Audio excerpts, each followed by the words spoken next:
성탄절은 예수님의 오심을, 예수님의 탄생을 기념한 날입니다. 그럼 성탄절이라는 그런 표시를 할 때 메리 크리스마스라는 표시도 하지만 크리스마스 또 엑스마스라고 합니다. 크리스마스, 엑스마스 다 똑같은 말인데 이 엑스라고 읽으면 안 됩니다.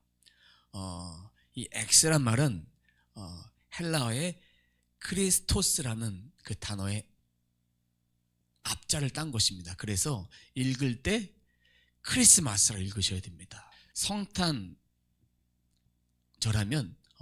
성탄 트리 장식을 합니다. 유래가 있습니다. 에덴 동산에서 선악을 알게 한 나무의 열매를 먹으면 죽으리라, 이런 말씀이 있습니다. 아담과 하와가 그 열매를 따먹었습니다. 크리스마스 트리에 장식으로 사용하는 붉은 구슬이 그거를 상징하는 거예요. 그리고 하얀 구슬은 우리의 원죄를 씻기 위해 희생하신 예수 그리스도의 몸을 상징하는 거예요.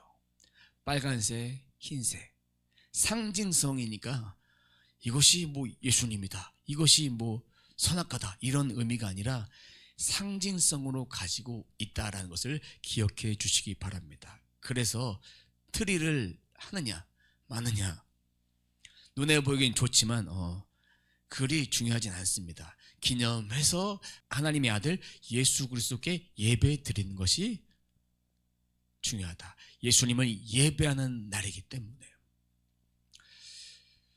자, 그러면 예수님은 이 땅에 오셨을 때 육신의 몸으로 성육신 하셔서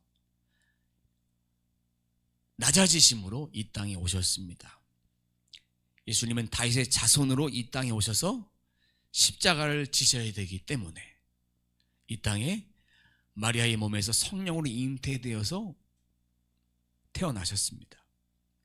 구약의 메시아, 예언된 메시아가 이 땅에 오신 것입니다.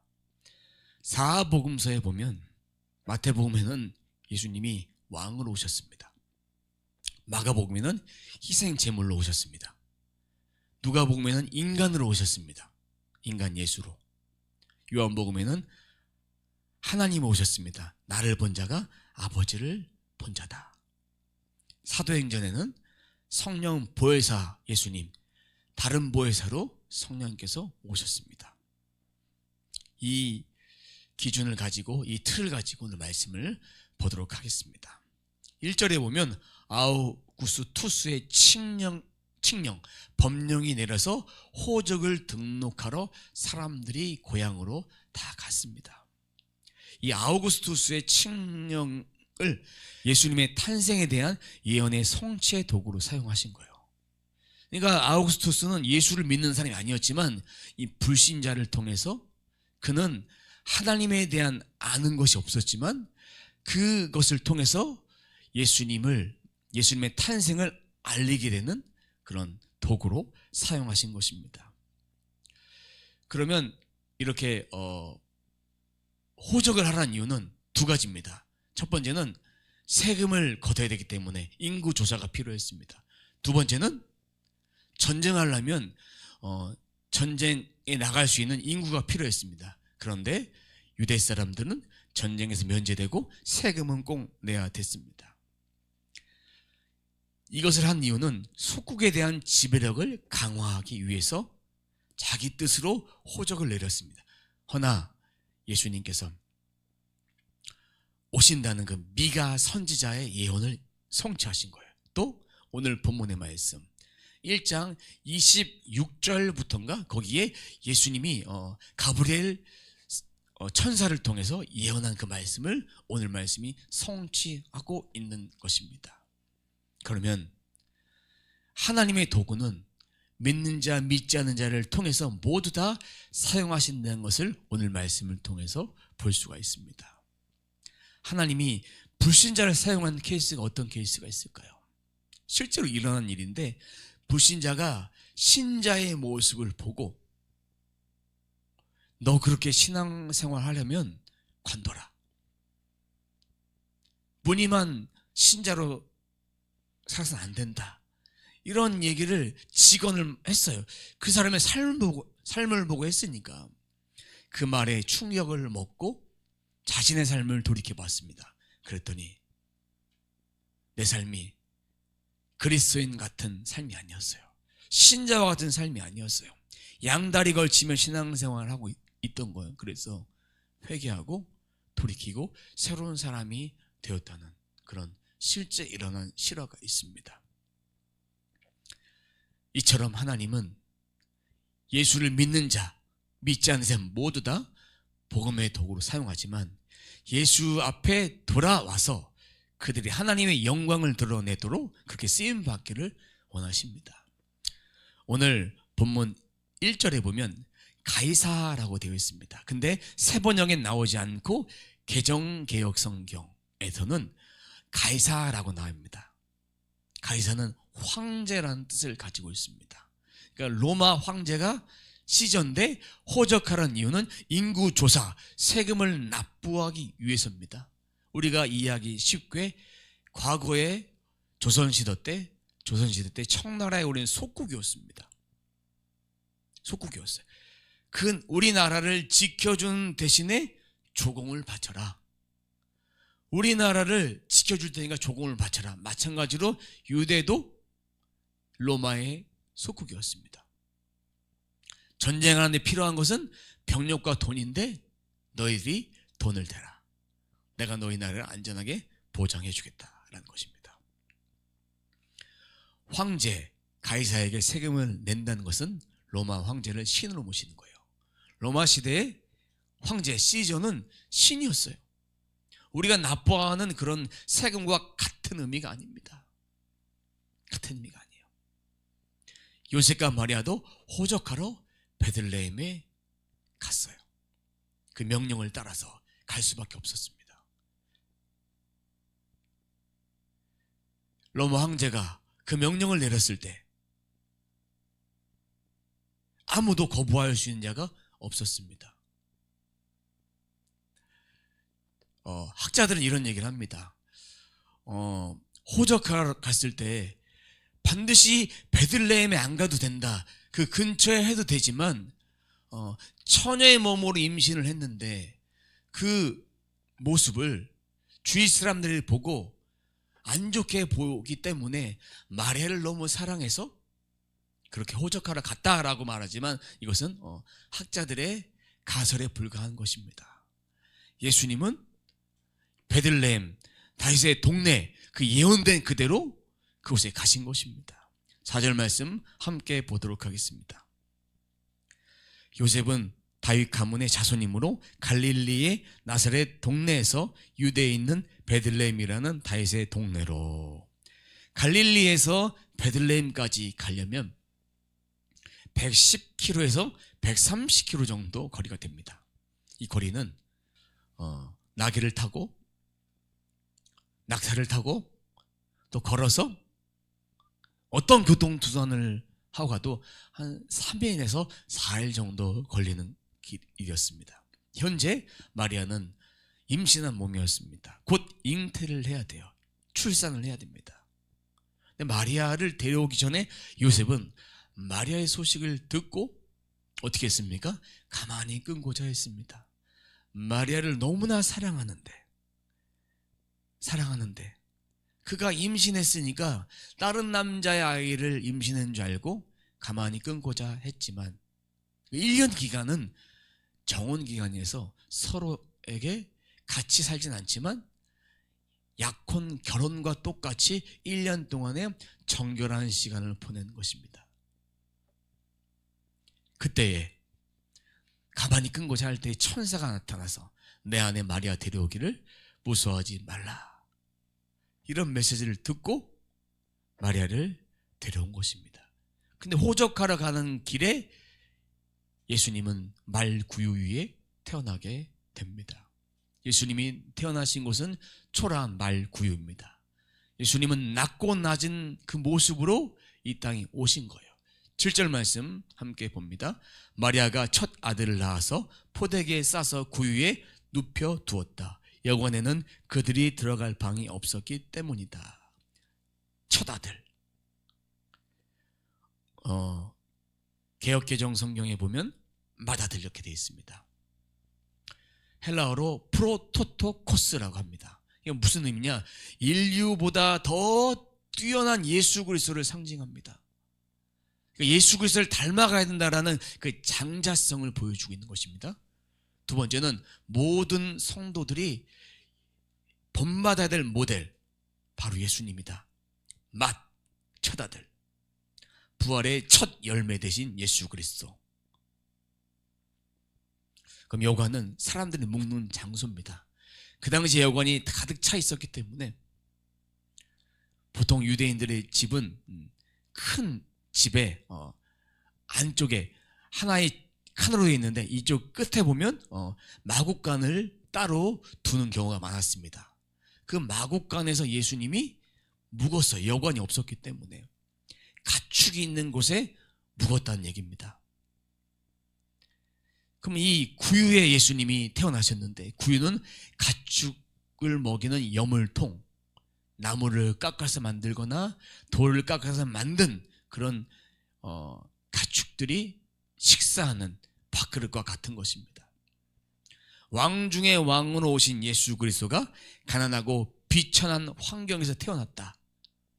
낮고 낮은 천한 몸, 가장 높으신 하나님께서, 하나님 되신 성자 하나님께서 이 땅에 오셔서 낮은 몸으로, 낮아지심으로, 부유하신 예수 그리스도가 낮아지심으로 이 땅에 오셨다. 인류를 구원하기 위해 오신 분입니다. 8절입니다. 그 지역에서 목자들이 밤에 들에서 지내며 그들의 양떼를 지키고 있었다. 목자들은 밤에 양떼를 지키며 돌보는 사람들이에요. 그 당시 직업 중에 목자는 가장 낮고 천한 부류의 사람들이에요. 그 사람들은 목자를 다 믿을 수 없다. 목자가 하는 일은 다 부정한 일이다. 우리가 잘 알듯이 구약 성경에 애굽 사람들도 이렇게 양치기 하는 사람, 목축하는 사람들과 같이 식사를 하지 않습니다. 근데 이렇게 낮고 낮은 사람들에게 주의 사자는 예수 그리스도의 태어나심을 알렸어요. 이 목자들에게 알린 거예요. 11절입니다. 오늘 다윗의 동네에 너희에게 구주가 나셨으니 그는 곧 그리스도 주님이시다. 예수님이 이 땅에 태어나심은 천대받는 사람들, 연약한 사람들, 병자들, 귀신 들린 사람들, 이런 사람들을 예수님께서 이 땅에 오셔서 많은 사람들을 치유해 주시고 회복해 주시고, 그리고 부자들에게는 하나님 사랑, 이웃 사랑을 실천해라. 네가 가진 것들 다 팔아서 가난한 사람들에게 나누어라. 이렇게 말씀하셨습니다. 예수님은 우리의 목자가 되기 위해서 이 땅에 오신 거예요. 목자가 인도하면 양은 그 길을 따라가야 됩니다. 목자가 인도하는데도, 그래서 목자의 음성을 양은 들어야 됩니다. 목자는 하나님 백성을 돌보는 자의 상징, 예수 그리스도를 상징하고 있습니다. 12절 말씀에 보면 포대기에 쌓여서라고 되어 있습니다. 개정개혁성에 보면 강보에 쌓여서, 이 포대기인데 조그마한 1000조각이에요. 한번 감쌀 수 있는 1000조각. 아기는 거기에 누워 있었던 것입니다. 구유에. 이것이 표징과 표적이 된 것입니다. 앞으로 미래일을 보여주는 것입니다. 이 땅에 태어나심이 표적이었습니다. 그리고 또 다른 표적이 뭘까요? 예수님의 영원하신 부활. 십자가의 죽음 없이 부활이 없다. 나는 무덤에 머물러 있지 않고 살아있는 자다라고 말씀하셨습니다. 그럼 예수님이 이 땅에 오심이 14절 말씀처럼 더없이 높은 곳에서는 하나님께 영광이요 땅에서는 주님께서 기뻐하시는 사람들에게 평화로다. 이게 뭐냐면 모든 사람들에게 평화가 아니라 하나님을 믿고 하나님을 받아들이는 자에게, 주님께서 기뻐하신 사람들에게 평화로다. 주님께서 인정하신 사람들에게 평화를 가져다 주는 거예요. 예수 안에 있는 사람들에게 그럼 평화는 뭡니까? 평화는 세상 사람들은 평화를 삶이 안정되고 국가가 안정되고 전쟁이 없고 아무런 내게 문제가 없을 때 평안이라고 말하지만 우리가 알아야 될 평화는 예수님 자체가 평화 되신다. 예수님이 평화 되신다는 사실을 기억할 때 우리는 매일매일 삶 가운데 평안할 수밖에 없습니다. 이 사실을 알아야 됩니다. 예수님이 이 땅에 오심을 통해서 하나님의 구속사를 이루기 위한 것입니다. 또 우리를 사용하셔서 하나님은 하나님의 구속사를 이루어 가십니다. 그러면 주님이 이 땅에 주시는 기쁨, 평화는 끝이 없다. 우리 인생 가운데에 많은 굴곡이 있었습니다. 많은 나이테가 있었습니다. 그런데 그 속에서 내 삶은 고난만 있었다, 내 삶은 평안이 없었다라고 말하는 사람은 말씀을 잘 모르는 분입니다. 말씀을 안다면 평안은 예수 그리스도니까 내 삶의 평안을 인도하신 그분, 내 삶을 구원의 방주로 인도하신 그분을 나는 찬양합니다 라고 고백하는 것이 우리의 모습이 되어야 합니다. 예수님은 우리에게 평화를 주기 위해서 오셨다. 평화. 나는 평화합니다.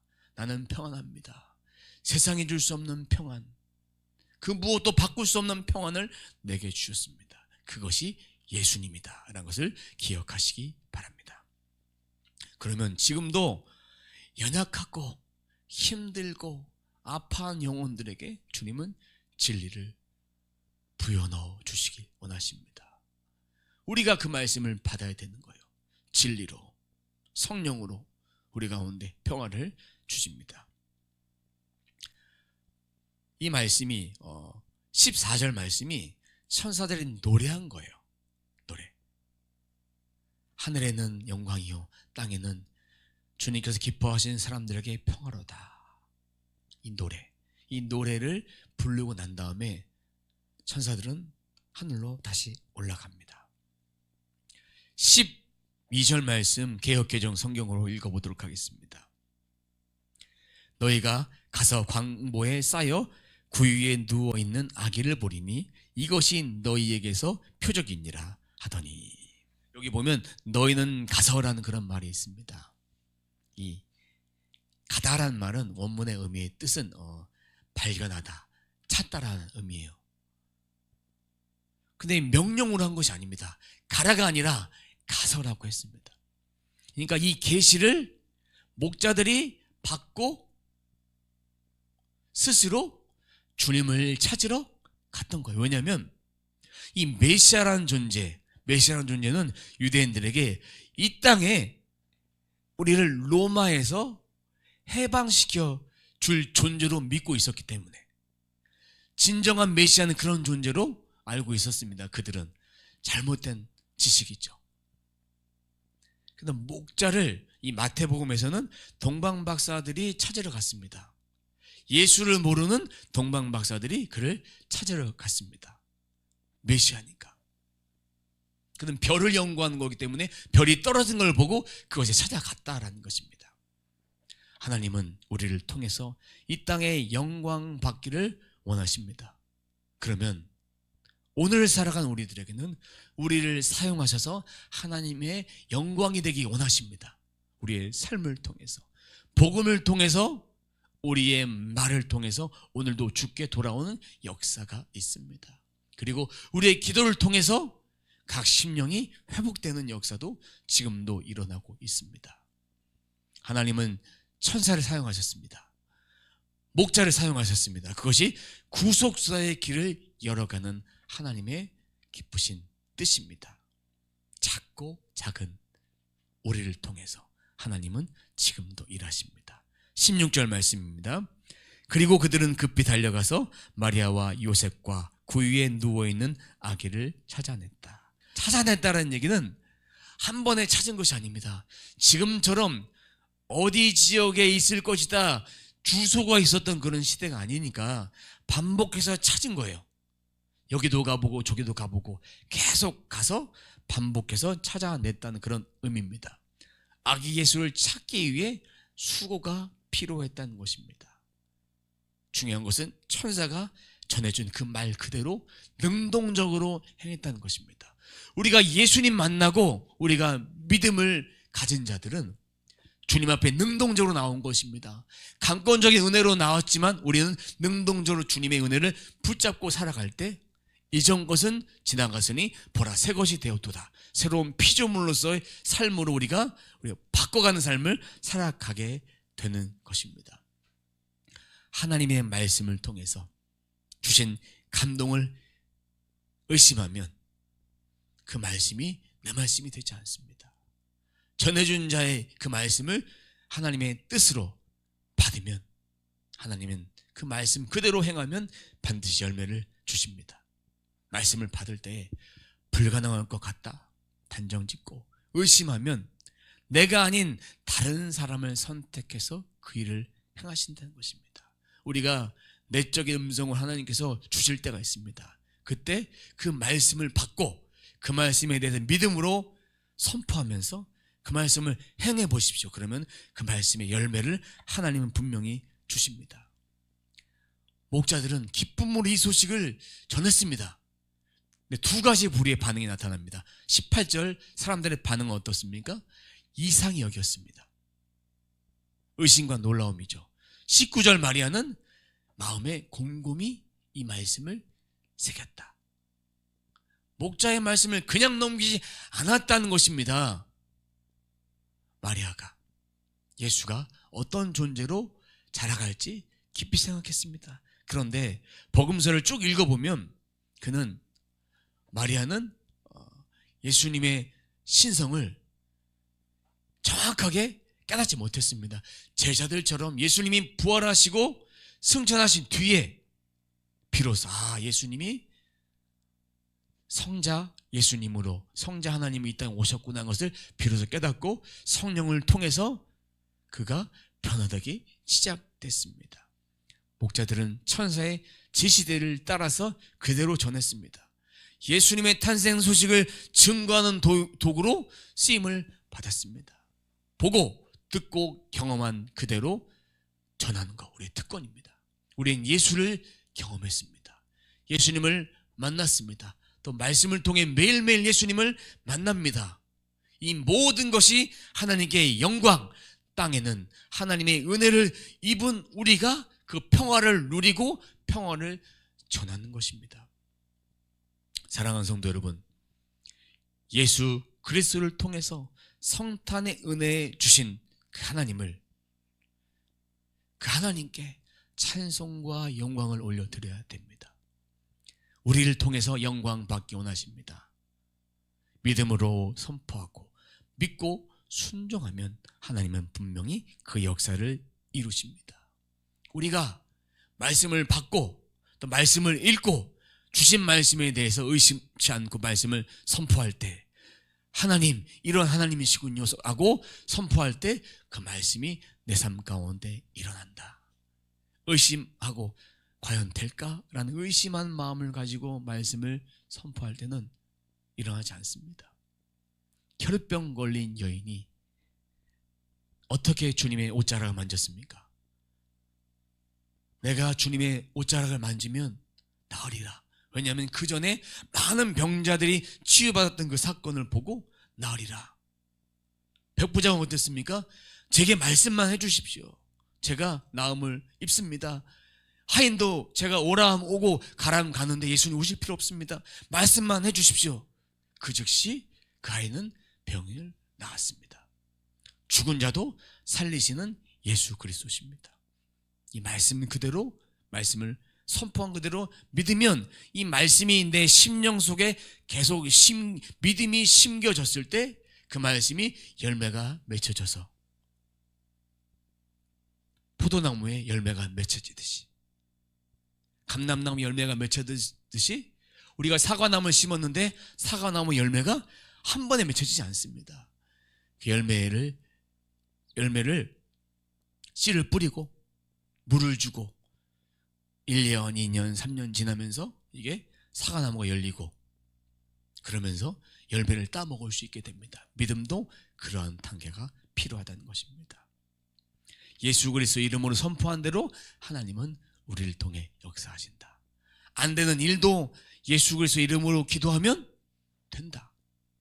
하나님이 하시면 된다. 이 사실들을 기억해야 됩니다.